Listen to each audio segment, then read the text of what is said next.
Okay, okay, everyone. Thank you again for coming, and a special thank you, in fact, for coming to an event to commemorate the Palestinian Nakba.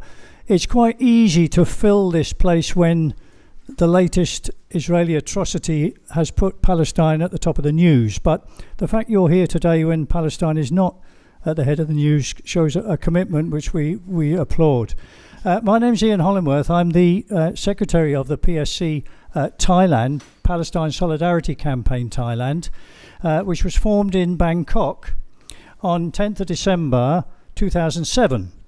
And it's a group of volunteers aiming to raise awareness amongst the Thai population and other residents of Thailand of the injustices being constantly inflicted on the Palestinians since the imposition of Israel almost 70 years ago.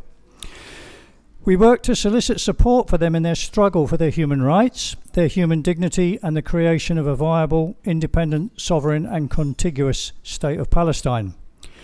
We have a website and a Facebook page. If you Google PSC Thailand, then once you get past the Pattaya Sports Club, you will find both of them. We need more members and we need more money.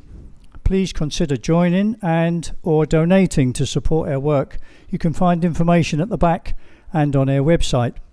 Now, tonight's programme, we've got two films and two distinguished speakers.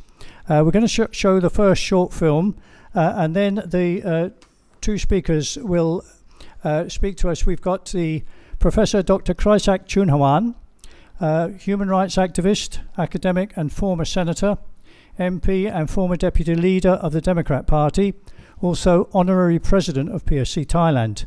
And we're honoured also to have Her Excellency Ambassador Dato Nazira Binti Hussein, Ambassador of Malaysia to Thailand, someone who has been very active and strong in her support of the Palestinian cause. That we can say that with feeling because of her help to us during the time when we were assisting a Palestinian refugee family to be relocated from Thailand to New Zealand. Okay, so without further ado then, I'd like to first of all mention this guy on the screen. You see his name is Gerald Kaufman. He was a British Labour MP, a Jewish Labour MP. He died in February this year, and he was always a controversial figure because as a Jew he was very vocal in his support for Palestine. And a little known speech of his, which is on YouTube, is now going to be presented, Kuntab number 1, which will give you an idea of how he approached the problem.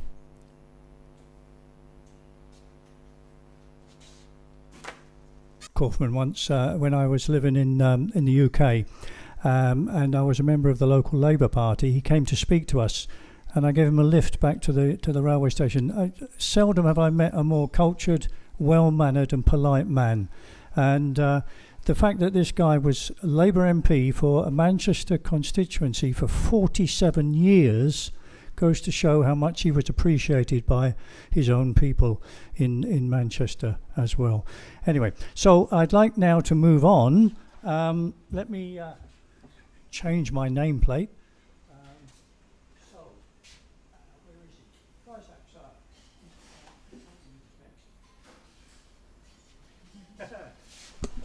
Professor Kraisak, can you come to the podium, please?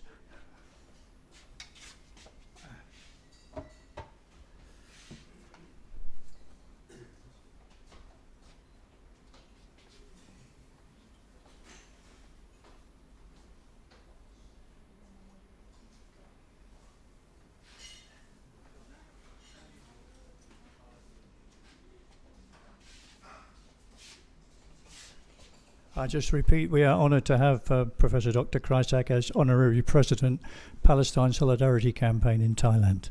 Thank you, sir.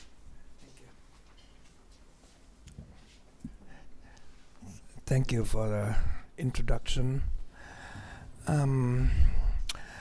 I became very interested in the Palestinian cause many decades back when I was a student. And in the year 2017, I can't see any logical person with enough information to support Israel. No one in their right mind could, in fact, support 64 years of such brutal oppression. Upon this, when I became senator at the turn of the century, we had for the first time in Thai parliament, try to compare the southern Thailand, the situation in southern Thailand, to the case of Palestinian. And of course, I was very much alone on that, because it seemed as if the Thai, Buddhist majority Thai, did not seem to think what we were doing in the three provinces in the south was anything close to repression. My thoughts were quite different on that, and I compare that, in fact, to the Palestinian case, which I managed to convince several senators to vote in condemnation in that year, in the year of Intifada, whereby Palestinian children were being shot and killed in front of the cameras. Luckily for us, the Western mainstream media has not yet undergone a drastic change as it has today. Today, in fact, you do not see films or any clips of Palestinian women and children being shot by Israeli police, which happens again and again and again. We don't see the bombing of the Gaza area by hundreds of tons of bombs being dropped on schools, hospitals, people's homes, until the whole place was leveled down to the ground. And then the BBC was more or less forced to report on this, because how can you deny this? In fact, what we saw instead of that was depiction of the Palestinians as terrorists, as extremists, particularly when Hezbollah took over from the PLO in proper elections. I'm even more convinced today why I stand here on behalf of humanitarian people in this world who support the Palestinian cause. When I read and see interviews and articles in left-leaning progressive literature, humanitarians, human rights, interviews of people like Yael Dayan, the very daughter of one of the top Zionists, condemning her very own government of repression, articulating even along this humanitarian line is another very impressive writer like Miko Pelet, the son of a war hero. Miti Pelet, general Zionist, one of the founding member, condemning again the inhuman and perpetuation of violence inside Israel and Palestine. my work and my representation of the people in the Northeast has taken me to Israel. When we discovered that 20,000, if not more, at the turn of the century, Thai people have been working as migrant workers for Israel in this expansion into Palestine own land. The new settlers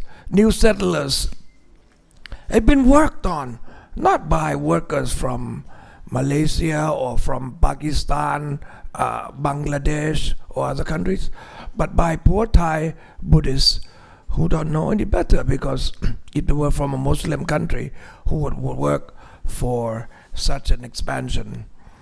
Anyways, we found out that now, after several years of my following the issue, over 280 Thais have died of unnatural causes. Unnatural causes how? In a conflict area, whether there be health or danger or fire, must be some other causes. But I could never ever get a clear explanation from the Thai embassy in Tel Aviv, because they do not dare go into illegal areas. That's what they told me. These are expansionist policies of Israel into areas which has been recognized by more than 160 countries as rightfully to be under the sovereignty of Palestine and not Israel. Hence, the sick and the death of the Thai citizens there are sadly missed. And I had to explain to Palestinians who were in Amman, in the country bordering that, when they saw me as a Thai and wanted to meet them, they got very angry at me and started screaming at me, shouting with anger.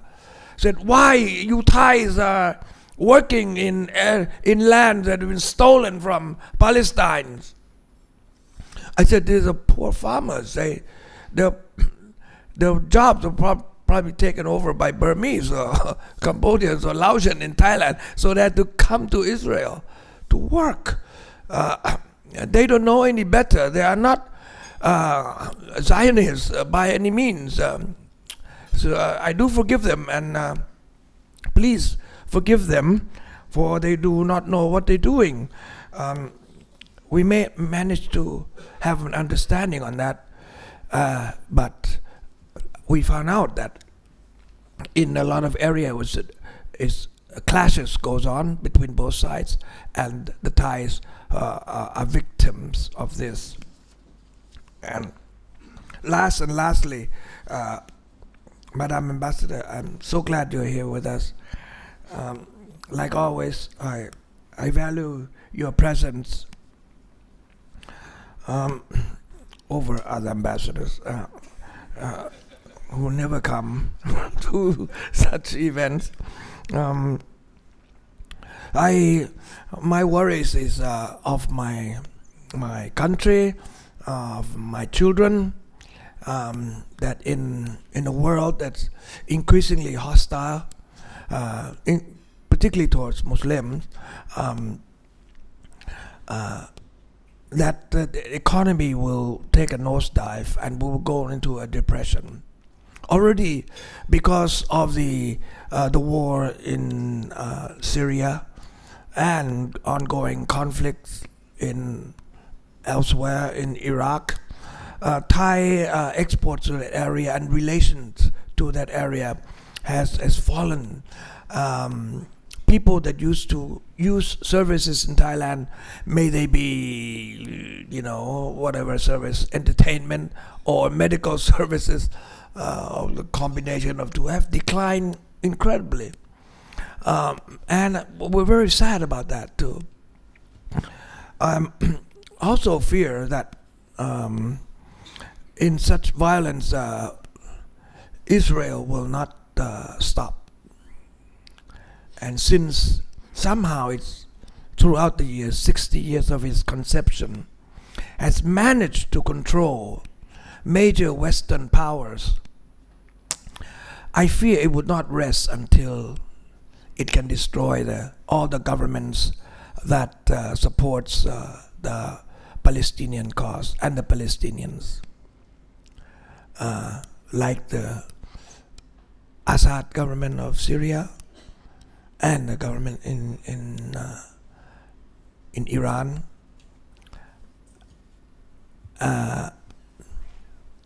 We used to go to Syria when we want to meet people who are the leaders of the Malay movement in southern Thailand. They used to have their representations, their proper representations in Damascus, which is no longer habitable. This makes it very, very difficult, even if you want to a humanitarian dialogue. So, not only economically but politically, it affects us all. And the violence will stop only if we put ourselves together in solidarity and hold hands, unite against violence, particularly of Israel and its aggressive ambitions. And I thank you for listening tonight.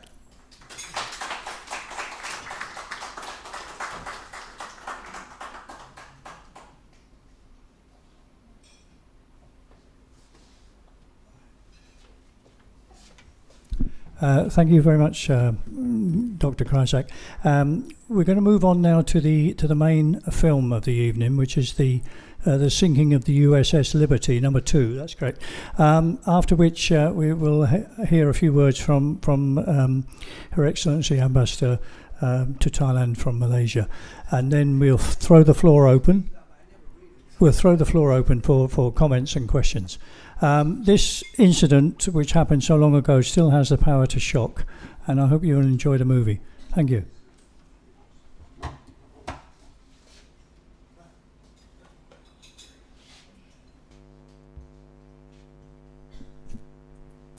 Okay, I don't know about you, but I feel quite emotionally drained after that. Just 3 things just swirling around my brain at the moment. Shoveling up 168 bags of body parts, machine gun in the life rafts, and jamming the distress frequencies in violation of international law. Is there nothing that Israel won't do to get its own way? So while that film is kind of sinking in and you're gathering your thoughts, maybe wanting to say a few words afterwards, I'd like to call on Her Excellency Ambassador Dato' Nazira Binti Hussein, Ambassador of Malaysia to Thailand, just to say a few words to us. Thank you.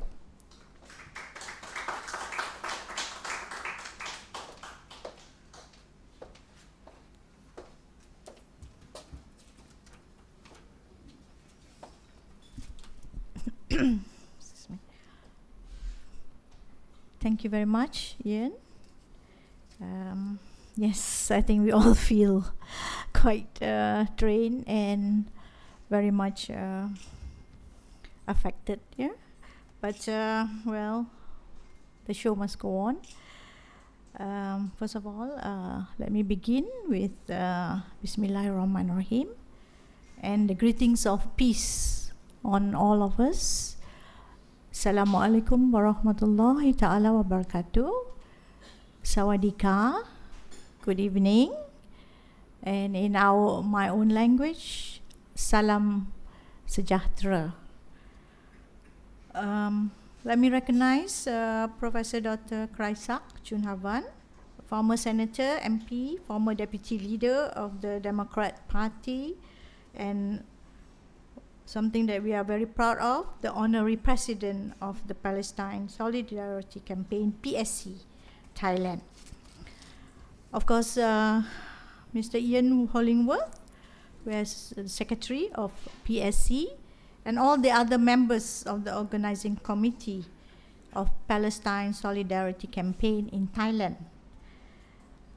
Indeed, I'm very honored, and indeed I'm very proud to be here this evening. And here we are actually celebrating Nakba, which is very much an important event. And thank you very much for all of you have taken out the time, the long weekend coming up, to be here this evening. And this is also an expression of all our continued support and solidarity for our Palestinian brothers and sisters in commemorating the Palestinian Nakba Day, which falls actually on the 15th of May every year. Most of our people here in Thailand might not be aware about the Nakba, but I'm sure for those who are here, they're a bit quite familiar, and it's something that I think all of us in countries like Malaysia, we celebrate this in order that we should not forget, lest we forget. And this is something that this is very important that it's remembered, and indeed the international community through the UN has always recognized this day. But of course, for almost 70 years, all the international efforts to find a just and lasting solution to the question of Palestine has been very much elusive. Indeed, the survival of Palestinians amidst Israel's atrocities depends heavily on all of us, on the international community. But despite all the countless resolutions passed by the United Nations, Israel continues to ignore this and will continue to challenge the resolve of the international community. And of course, we know, sadly, the UN Security Council and the world powers seem paralyzed in reprimanding Israel for their defiance and lawlessness, which we have seen just during the USS Liberty's disaster and tragedy. So, of course, it's very disturbing for all of us, but we continue to hope. We continue to hope because there's people like Ian, and we have to also remember Dr. Clarissa and Stuart and all the others who continue in Thailand, to keep this issue burning. So indeed, I really like to commend the work done by Palestinian Solidarity Campaign in Thailand, working quietly and with not much resource to keep this issue burning, to keep this issue up to date, and to keep the issue in the realm of people's knowledge, despite all the challenges. So let's give a big clap to the Palestinian Solidarity Campaign. Indeed, they are the voice in the wilderness, And Stuart is not here tonight, but Stuart Ward has been very much at the forefront of this effort to remember the Palestinian issue. Of course, over the years, various efforts have been undertaken to resolve the Palestinian-Israel conflict, if we would like to call it that. And as I mentioned, the international community through the United Nations had deliberated a number of peace initiatives in order to resolve it through this two-state solution, which sounds, to all of us something that very much we look forward to.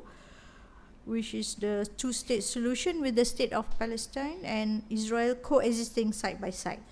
However, it's very unfortunate that consensus has yet to be reached between the sides. So peace talks have also been between Palestine and Israel have continued. But of course, Israel have taken a very uncompromising stand and continues to refuse to fulfill its obligations in freezing its illegal settlement, as well as accepting the pre-1967 borders as the basis for the talks. Just to bring about a glimmer of hope, we need hope. We need to have that optimism. Indeed, in December 2016, late last year, there was the historic adoption of the resolution 2334 by the UN Security Council, and I'm very proud and happy to say that Malaysia was one of the co-sponsors to the resolution. So after decades of paralysis, the Security Council finally proved its commitment to the prospect of peace and to the two-state solution between Palestine and Israel. The solution was not just a symbol of victory for Palestine and the struggle of its people, but also to humanity's faith in the rule of law and in the abiding hope for peace and security in the region. Of course, Israel continues to go against the will and resolve of the international community by continuing the illegal settlement expansion in this first quarter of this year, as well as to announce its decision to build a new settlement on the occupied Palestinian territory, a first new settlement in 2 decades. These actions again bring to question Israel's sincerity to work together towards a two-state solution. However, we need to soldier on, and this is very, very much something that PSC is continuing to do in Thailand, despite all the challenges, with the leadership of President Dr. Krensa and Secretary Ian Hollingworth, and all the committed and wonderful people. A small group, but very much committed to this cause. So indeed, Malaysia joins all of you and everywhere around the world in our unwavering support and commitment to the aspirations of the Palestinian people. We commend our Palestinian brothers and sisters for their strength, indeed, great moral strength and determination in their struggle for a state of Palestine.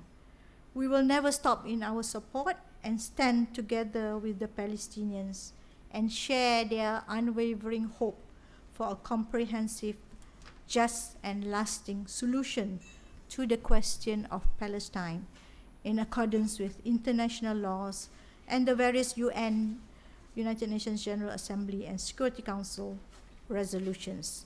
As this year marks half a century of Israel's illegal occupation of Palestine, Malaysia stresses the urgent need for the international community to address the root cause of the problem in order to end the occupation, rather than continue to focus on the symptoms of the conflict.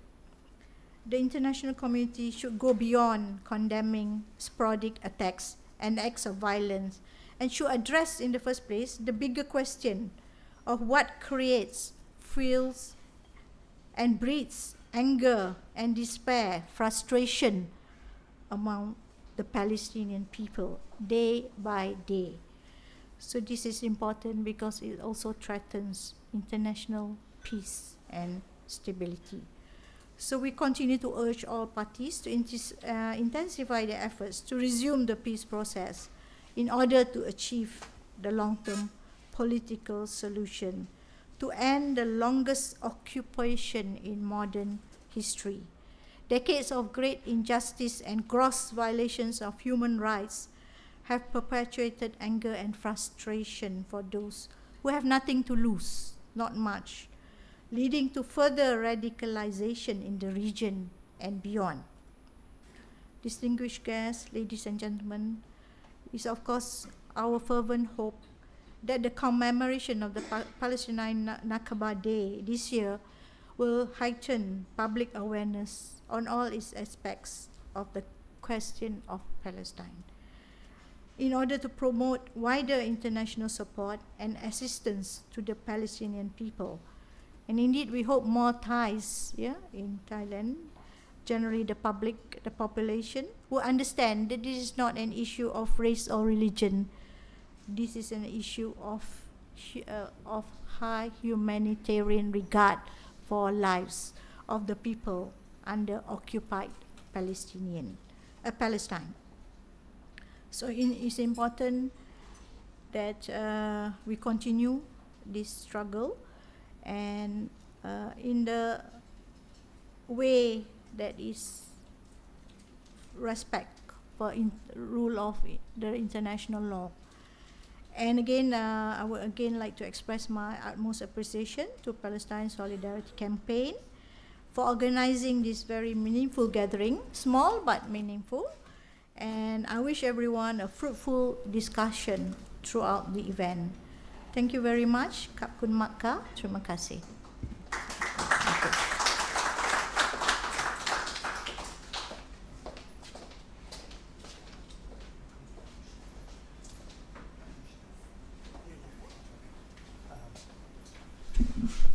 Okay, thank you very much. Now is the time, if you have any thoughts or questions, the microphone is at the back.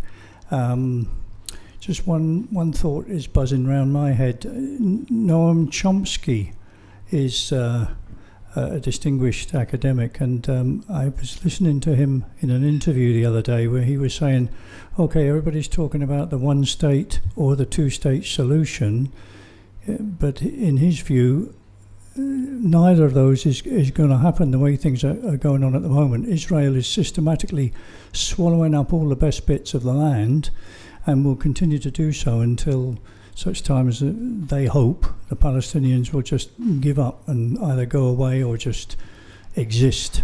In other words, what is left for the Palestinians is hardly worth calling a state. I don't know if that's anything that anybody wants to follow up on, but failing that, I just mention. Yeah, there's Mike. You want to go to the microphone, please?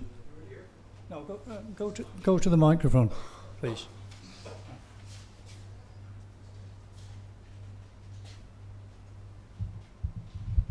Yes, Ian, that's correct. I think I just read a couple of days ago that there was a document from the 1980s from the Israeli government that precedes what is going on in Syria today, and that their goal was to smash Syria into pieces, which would be, each piece would be controlled by different groups: Sunni, Shia, Alawite, Christian.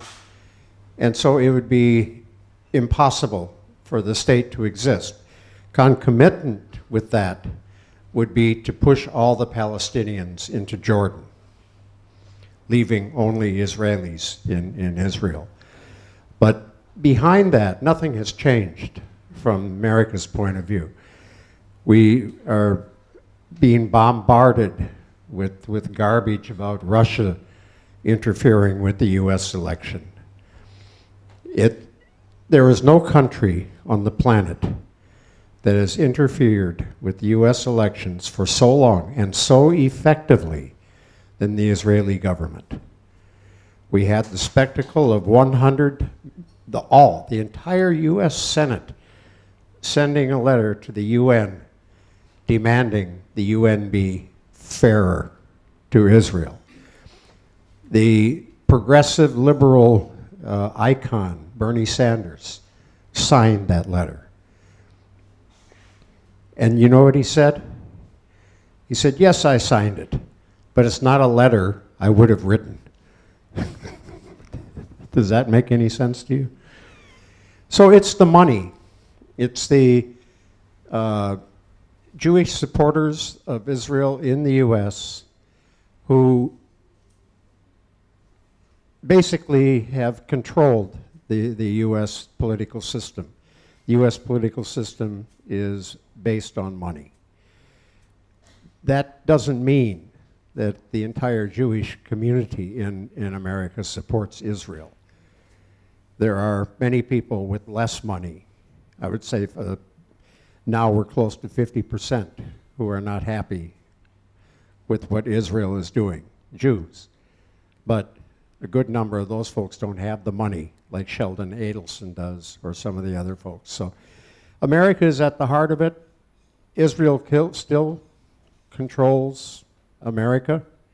We've lost some very good political leaders in America because they've had the courage to stand up on the House floor and criticize Israel, and they're gone the next election. So, yeah, we're at a crucial point with Israel supporting Al-Qaeda and ISIS, and at the same time pushing the Palestinians out and being helped, would you ever believe, by Saudi. What a mess. Okay, thank you. That was Michael Persch, long-standing member of Palestine Solidarity Campaign. I should have asked anybody who wants to speak if you can introduce yourself. I don't see any other. Do I? Yes, one over here. Good.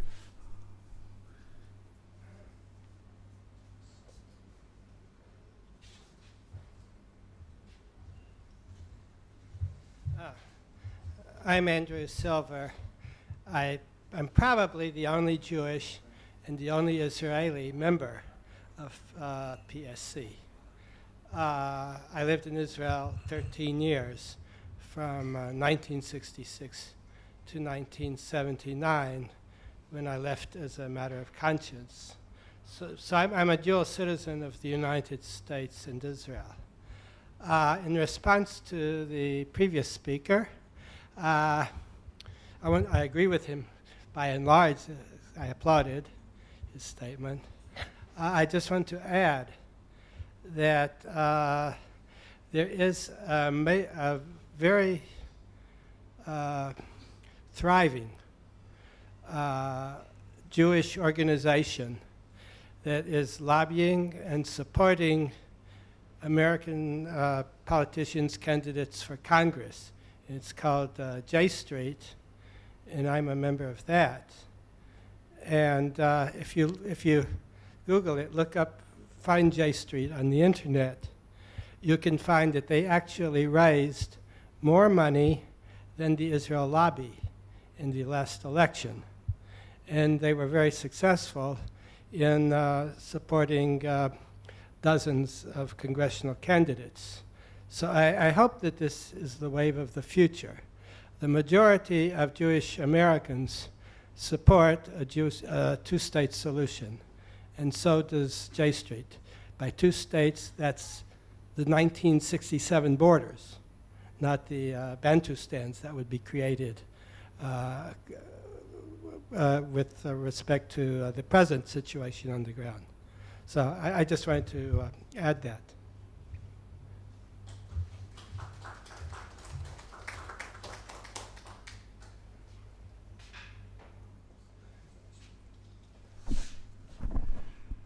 Thank you, Andrew.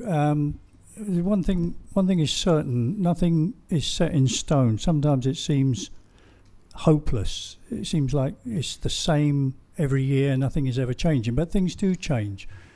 Sir, if you want to speak, please introduce yourself. Thank you. My name is Mom Chonu. Muslim name is Najmul Alam Chaudhry. I am a Rohingya, belong to the Burmese Rohingya Association in Thailand, BRAT. I would like to say that I'm full solidarity with the Palestinian Solidarity Council campaign, PSC. I am also a member of PSC. First of all, I would like to show my solidarity with the Palestinian people. Those are also the same vulnerable people like Rohingyas in Myanmar. As a Rohingya today, I feel that the symptom of atrocity towards the Palestinian brothers and sisters for years, for more than 50, 60 years, is very similar nowadays in ASEAN. I mean, in ASEAN region, the Rohingya areas in Arakan, our Rohingya peoples are also the same, maybe more nowadays, under the genocidal government of Myanmar. And now you know that the 9 October, it has been happened very long time. I'm very sorry that I'm just, highlighting a bit about the Rohingyas, now the Palestinian solidarity campaign or the Nabba days. I would like to say this, the symptom of our people.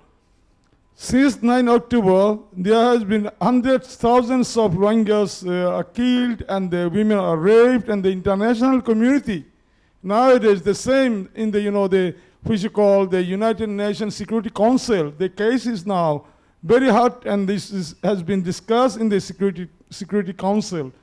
Especially, I would like to thanks to the Madam Ambassador of the Malaysia that through I would like to send the message to the Najib, the Prime Minister of the Malaysia, who especially highlight the atrocity of the Rohingyas in ASEAN country. But we have the many leaders and the many 10 leaders, but we have been highlighting about that very long time, but nobody is especially highlighting our causes, our pain as Palestinian brother and sister. I mean the Rohingyas pain. They say that this is the non-interference policy of the ASEAN country about the human rights violation. So I would like to thanks to the Mr. Najib, our brother Najib, that who especially came out to the street like ordinary people and highlight and the voice about the vulnerable people of the Rohingyas some months ago, as well as I'm very thanks to the Madam Ambassador of the Malaysia that you also have the same things highlighting the vulnerable people of the Palestinian and the other, who are the countryless, who are the stateless, who are subjected to torture by their own country. So thank you very much to you. And this is my question to you nowadays. From today, this is my question to the audience and also PSC leaders and also special our senator, our president of the honorary president of PSC, Mr. Krisat. Also, my question is that nowadays, could you please agree with me and start and support to our people, vulnerable Rohingyas, the same as free Rohingyas, and the same as Rohingyas solidarity campaigns in Thailand and the ASEAN region, just campaign for our people, to highlight our people, to highlight our, vulnerable life in our country, to the world, because we are very, very friendless, we are not very educated people like Palestinian and other brothers, so that we need your help. So my question to you is that, could you please help us, your moral help, political help, not only the humanitarian help. I also thanks to around the country and the special Malaysia and the Thailand and the many NGOs who are personally helping to our people, as also the Islamic centers and the Ali and all the, our Shularata Muntri who are helping, the humanitarian help. I'm not asking humanitarian help today. I need your moral help and the political support around the world. Just highlight and ask how to stop the atrocity or the genocide in Myanmar, or give the pressure. So we need your help to form like a PSC, as like RSC, Rohingya Solidarity Campaign, to highlight our pain around the world, because nowadays only we depend on especially the civil society and the academic and the the academic and like leaders like Krisat. So we need your help. Could you agree with me that you have the duty, moral duty to support, to save the people like Palestinian and the Rohingyas people and highlights their atrocity? Thank you very much.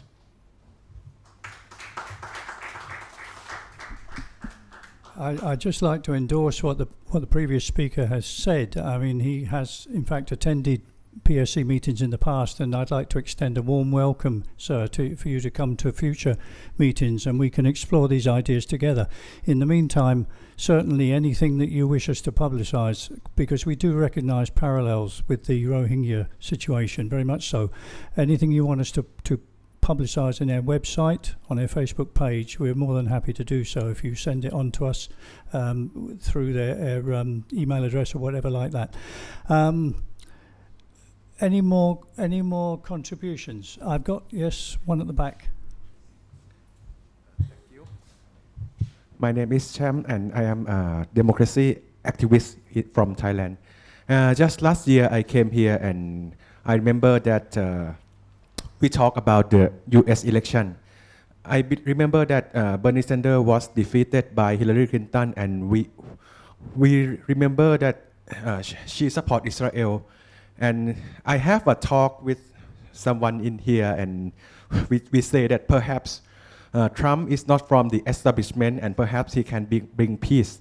But for now, we know the truth, and so we can just have our faith on any politician anymore, can we? Because even Bernie Sanders, he also backed down from his criticism of Israel. So I don't think that our discontent in Thailand will bring change very much to America. So perhaps will there be anyone else who the American people can support in the next election, who will stand up to Israel?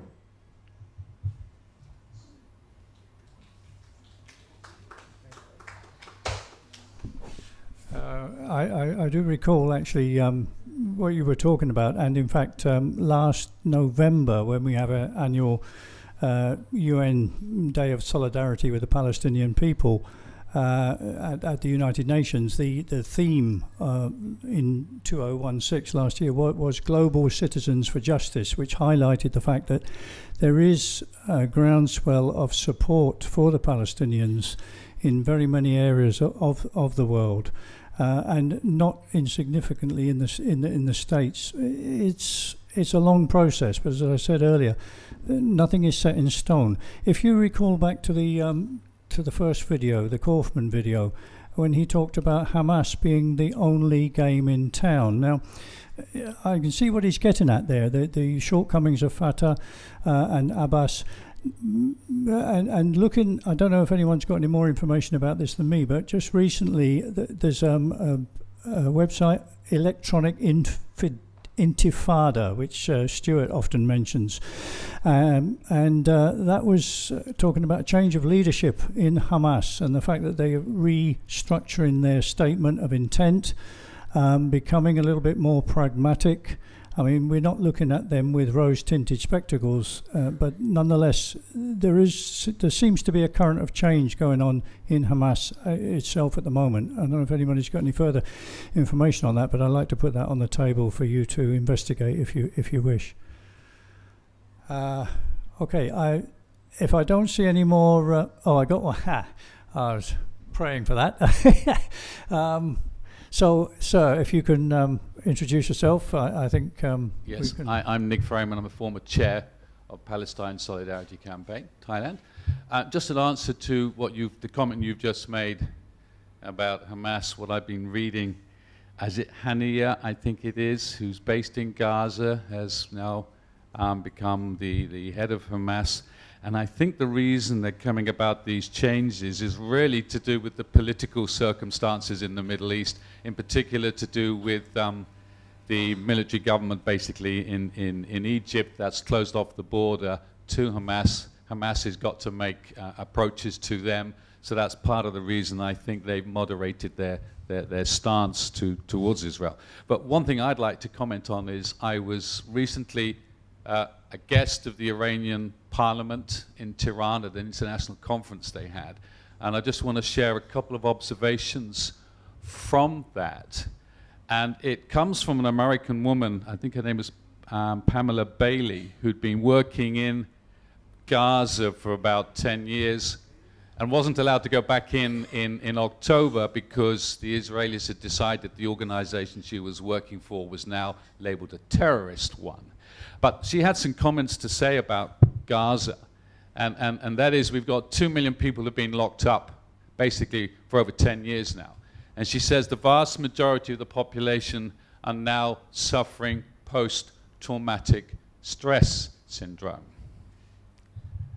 And then she highlighted one particular group who are suffering more than any other, and those are the young men, the young males in Gaza who have the bleakest prospects, no jobs, no prospect of getting married, no money. He said the suicide rate amongst young male Gazans is so high that Hamas will not allow doctors in the hospital to sign off that the death was caused by suicide. So while we're here this evening, I'd like us just to bear in mind the daily suffering that's going on in Gaza and the occupied territories. It's appalling. And as I said, it's so bad that the suicide rate there is astronomically high. So please, there is a very deep personal component to this that we sometimes forget when we're seeing the news. We see international news, we forget about what's happening on the ground. It's deeply, deeply worrying. Thank you.